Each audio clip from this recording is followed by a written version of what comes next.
you're familiar with the church calendar, you're aware that some churches are celebrating this season of Lent.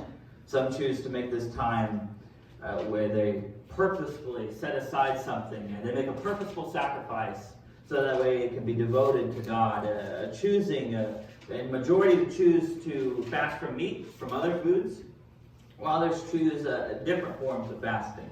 Basically, it's a chunk of time, or it's an aspect of one's life at which they're regularly given a lot of attention to, and they're choosing for a season of their life to suspend that and to devote that time to God. For a few weeks leading up to Palm Sunday, we're going to be looking at different passages in Matthew chapter 6 and see the instructions that Jesus gives us for our heart to be focused. Because how many of us know that we need our heart refocused multiple times? And it could be set in a good direction for a while, but then we can kind of get to the season of burnout, or we can kind of get to the season of where our hearts are divided in 1,000,001 different directions. It's not hard to do. It's very easy to become distracted. But Jesus calls us to refocus our hearts. Here in Matthew chapter 6, which we'll look at verse 1, Jesus says, "Beware of practicing your righteousness before other people in order to be seen by them. For then you will have no reward from your Father who is in heaven. Thus, when you give to the needy, sound no trumpet before you, as the hypocrites do in the synagogues and in the streets, that they may be praised by others. Truly, I say to you, they have received their reward. But when you give to the needy, do not let your left hand know what your right hand is doing, so that your giving may be in secret. And your Father who sees in secret will reward you." So today we'll be looking at verses 1 through 4, where Christ spends a lot of his time talking about what it looks like when we give, and specifically giving to the needy. So in verse 1, Jesus gives the foundation for not only giving, but he gives the foundation for everything that he's going to be talking about. So he talks about giving, then he talks about prayer, and then he talks about fasting. But he builds a foundation for that and gives it with this disclaimer: don't do like the hypocrites do. Don't give like they do. Don't pray like they do. Don't fast like they do. He tells his disciples, don't act like the religious teachers of his day. Now, he doesn't specifically point out the Pharisees and the scribes, but most of the time when he says this term, hypocrites, he's referring to the religious people. He's referring to the religious teachers of his day, of the scribes and the Pharisees. He says, don't act like them. What an indictment against those people. When he says that term, it's a common term that he uses for the Pharisees and scribes. He mentions the Pharisees and then he condemns them for their hypocrisy. How condemning would that have been? These are the higher-ups in the day. These are the holy people. These are really the people that everybody would have looked up to. As a parent, you would want your children to grow up to be like a Pharisee, to be like a scribe. And yet Jesus comes up to these people and he says, you're being hypocrites. Don't be like them. Wow. That seems like the opposite of the way I originally thought. I thought I would want to be like them. I thought I would want my children to be like them. Why, Jesus? And when he says that term, the term hypocrite comes from Greek theater. And a hypocrite was someone who used masks to play different roles in a play. So it's basically an actor. And Jesus uses that term and he says to them that they are pretending to be holy. They are pretending to be like somebody else. They're putting on a mask and pretending to be holy. He condemns these religious teachers as hypocrites, and he says that they are pretending to be righteous. They're wearing a mask. They're only acting to be right. They acted as though they loved the Messiah and loved people. But when in all reality, when Jesus came on the scene, they rejected him, and they did not love people. That's one of the things that Jesus condemned them often for, is that they did not have love for people. The very people that they should have been serving. So when it came to loving God and loving others, it was a facade, it was fake, it wasn't real. They only appeared on the outward to be in the right, when in all reality, they were in the wrong. Deep down in their hearts, they were just doing these things so that they could be seen by other people. To be called a hypocrite is not an enduring term, is it? Anybody here love being around fake people or working with fake people? You love being associated as being a hypocrite? Anybody love the thought of someone else calling you a hypocrite? Is that an endearing term? Oh man, I just love that term. No. It's not an endearing term at all. It's an insult. And Jesus warns them, and Jesus warns us not to be like them. Don't fall into the same trap in which they're a part of. He tells us not to practice our righteousness like them. Apparently they were giving, praying, and fasting for the sole purpose of being seen by other people. They wanted to act godly, so that way they could receive the applause of man. And attempting to act godly with a wicked heart only produces wickedness in the eyes of God. So they tried to practice righteousness while only hungering for the attention of man. And when we do that, when we try and practice righteousness while all the time we're only hungering for the attention of people, it turns us into hypocrites. We're putting on a mask trying to look like something that we aren't. And the hypocrites of Christ's day was hungry for the attention and praise of man. They loved praying, they loved giving, they loved fasting, and they loved the praise that came from it. So when Jesus tells them, and he tells us, do these things in secret, that's the opposite of what they were wanting. You don't get noticed for things that you do in secret.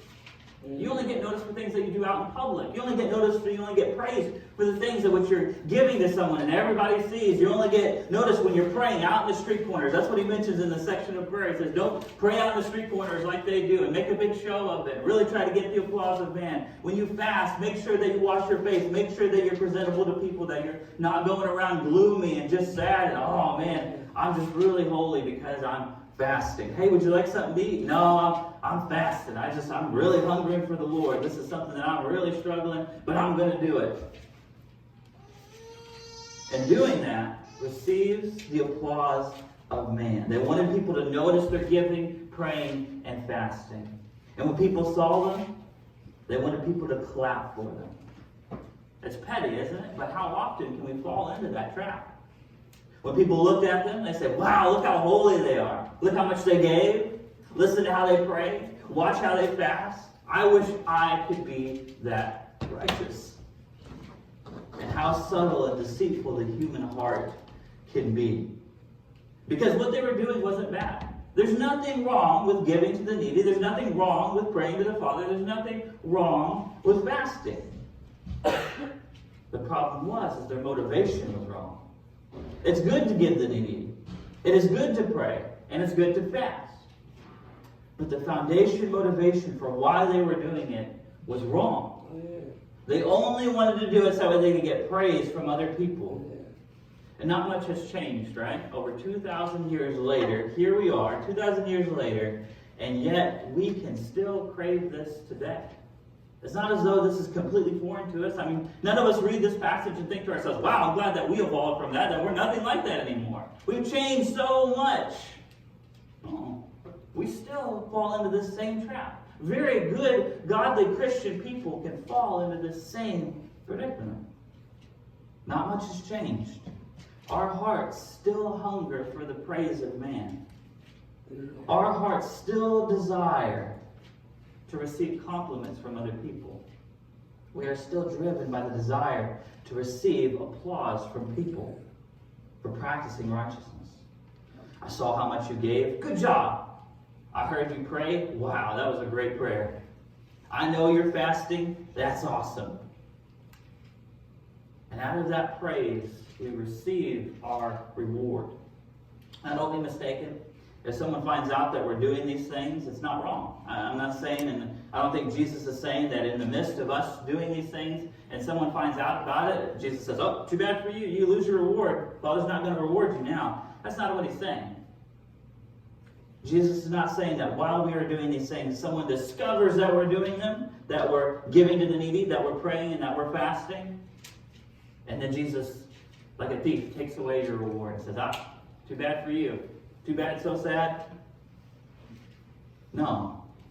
The issue is, why are you doing these things? Why are we in pursuit of giving, praying, and fasting? What is driving us? What is our heart motivation? If we think that while we're doing these things, and if we don't get the end result, what is it that frustrates us? While we are giving, if we notice that no one else is noticing us, are we frustrated with it? We say, why does no one else notice that I'm giving this much, or that I'm giving it all, that I'm praying, that I'm fasting? If we have that taken away, if we have the praise of man, if no one ever finds out that we're giving, that we're praying, that we're fasting, if no one notices those things, does it make us upset? Does it drive away our motivation for wanting to do those things?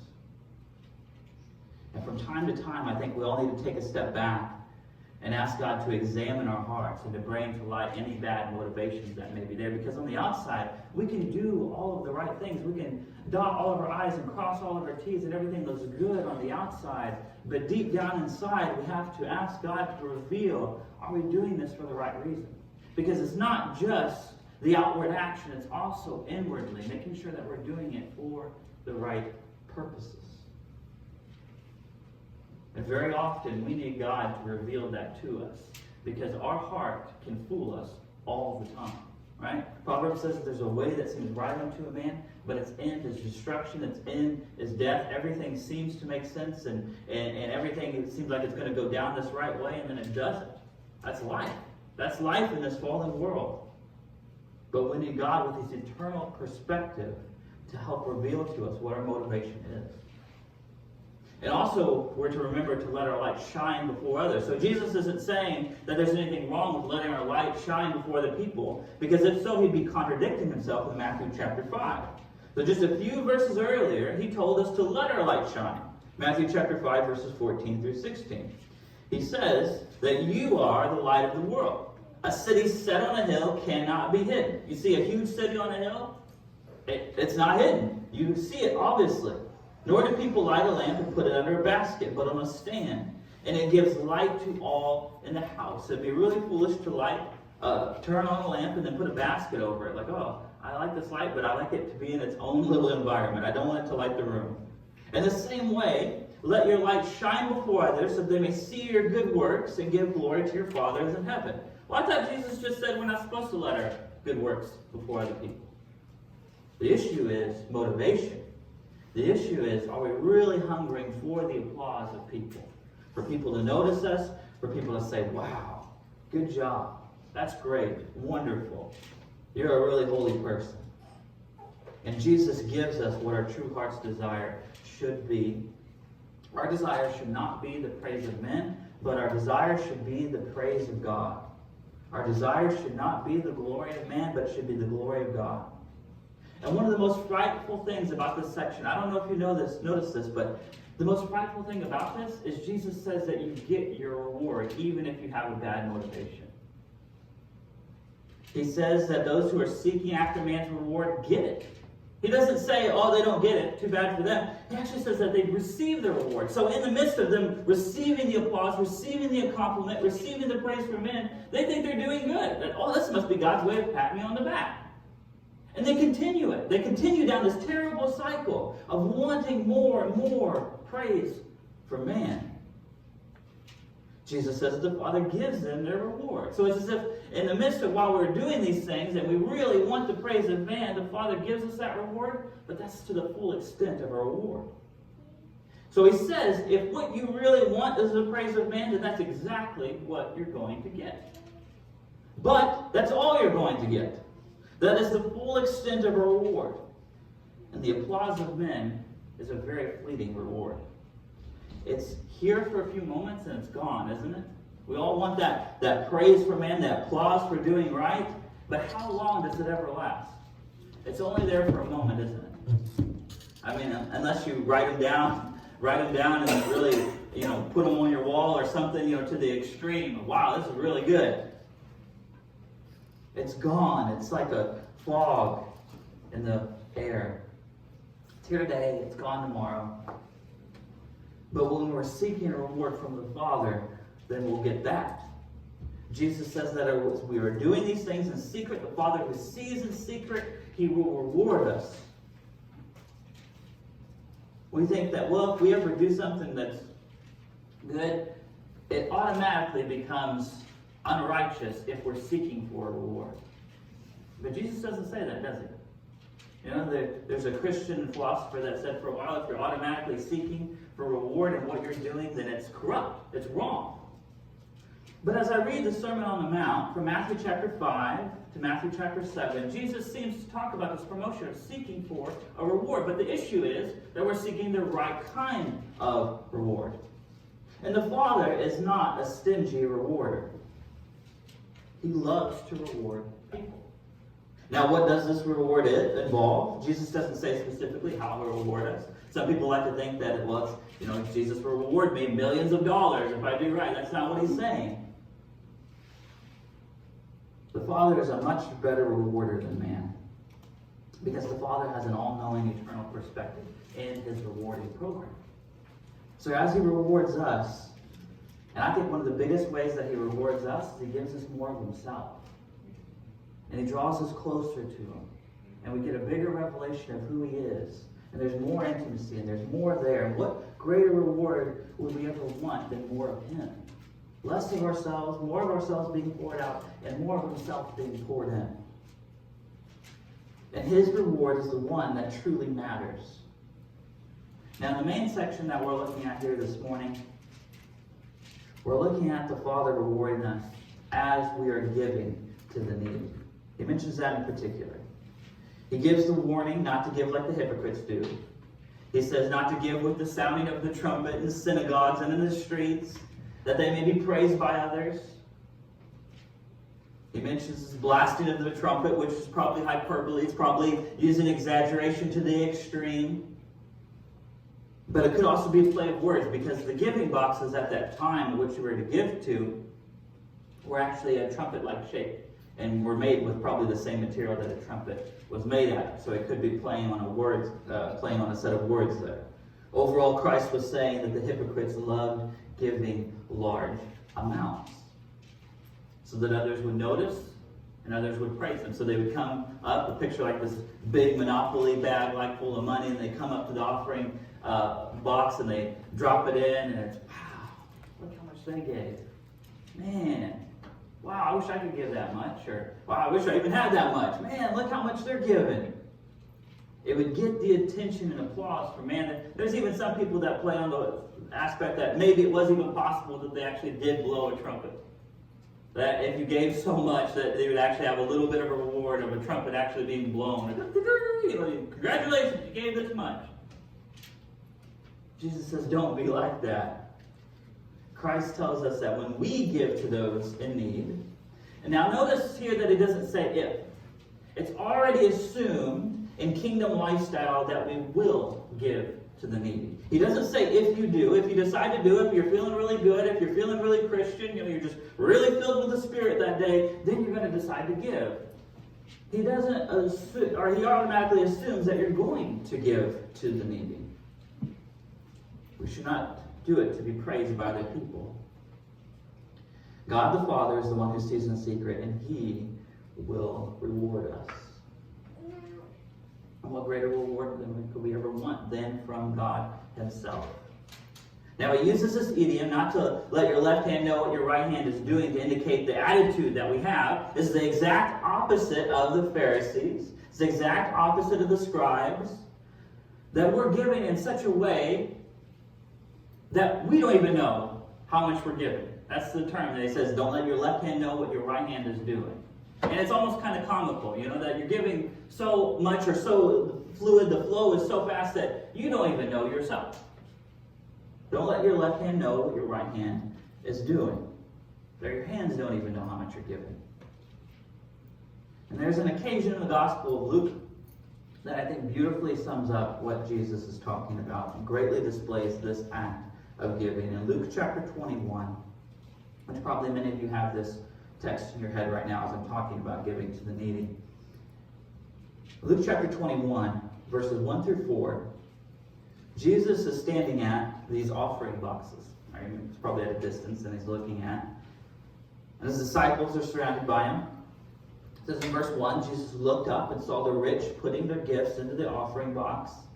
And he saw a poor widow put in 2 small copper coins. And he said, truly I tell you, this poor widow has put in more than all of them, for they all contributed out of their abundance. But she, out of her poverty, put in all she had to live on. The scenario is all these rich, probably Pharisees are involved because the scriptures mention that the Pharisees are lovers of money and most of them are pretty wealthy.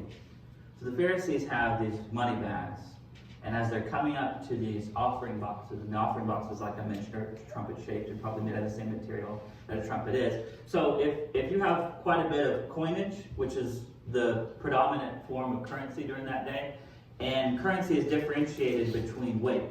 So the weightier a currency is, the more it's worth. And it's not like our paper bills here today. And if you drop in a lot of money, you better believe it's going to make a big sound. And so you have your offering boxes. The Pharisees are coming out there, they're dropping their large amounts of money, and it's making this large sound as you drop it into, especially if the offering boxes is as big as some commentators say. So it makes this large sound as you drop it in, boom! The echo goes throughout the room. Wow, man, Pharisee, did you see him? He gave so much. And then Jesus gives this point of illustration as this widow comes up. She gives him 2 small copper coins. That's not going to make any sound in the offering box, right? You put in 2 small copper coins. When I spent some time in Israel, they gave us some mites, what would have been what the widow probably gave, and it feels barely anything. There's barely any weight to it all. It feels like if you get a decent amount of gust of wind, it's going to blow the coinage away. And so she drops in these 2 small coins. Doesn't even make a sound compared to everybody else's. And as she's walking away, Jesus points her out and he says, she gave more than everybody else here. That would have been offensive to their ears. What do you mean? She only gave in 2 small copper coins. She gave in 2 mites. That's not enough to do anything for the temple. That's not enough to do anything for people. The Pharisees gave way more. I mean, we can build a wall with all the money that they gave. Jesus says, no, you don't understand. She gave more because she gave out of her poverty, while the rest gave out of their abundance. Placing the 2 small copper coins in the box wouldn't even been noticeable, but it was noticed by God. Audibly, it wouldn't have been noticed. In the crowd, it wouldn't have been noticed. Nobody would have paid any attention to it. Would have shrugged her off as unimportant. But Jesus points her out. Because she gave out of her poverty. Jesus stated that she gave all she had to live on. And I guarantee you that when she went home that day, she was not hungry. I believe God took care of her. It mentions that she gave all she had to live on, but I know she didn't go home without anything to eat that day. And I'm sure that statement that Jesus said made some rich Pharisees quite upset. Jesus mentioned later on in the gospel that they devoured widows' houses. I don't think the Pharisees, the religious teachers of the day, liked widows very much. They were seen as a nuisance to society, and they were seen as a burden. I don't think they cared for widows. But Jesus did. Jesus cared very much for widows. And I don't have time to get into this now, but I believe that a special place was in the heart of Christ for widows because I believe his mother, Mary, was one. And you know, people can debate about that, but I believe Joseph had died.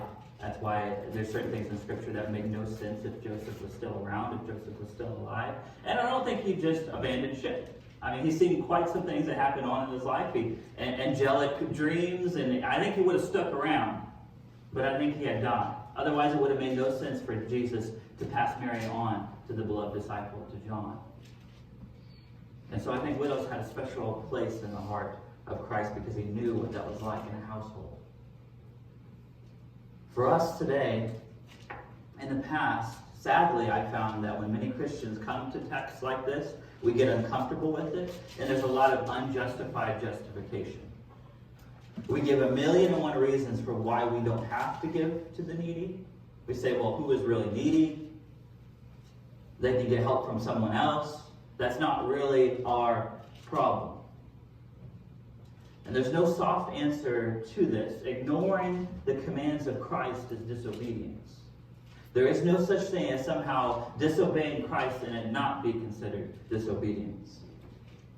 Yes, we are to use wisdom. Yes, we are to definitely be careful in how we handle every single situation. But I also found that many times Christians have given so much caution to texts like these that we feel as though we can disobey them and ignore them.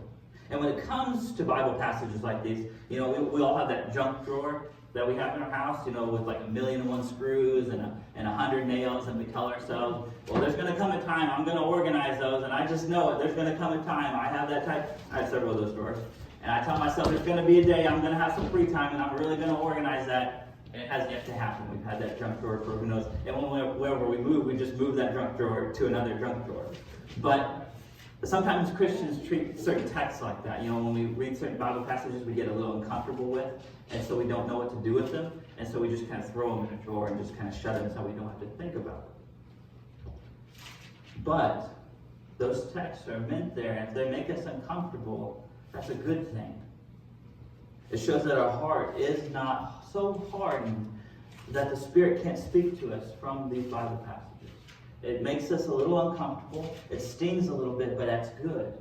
That shows that we're responsive to God. And now comes obedience.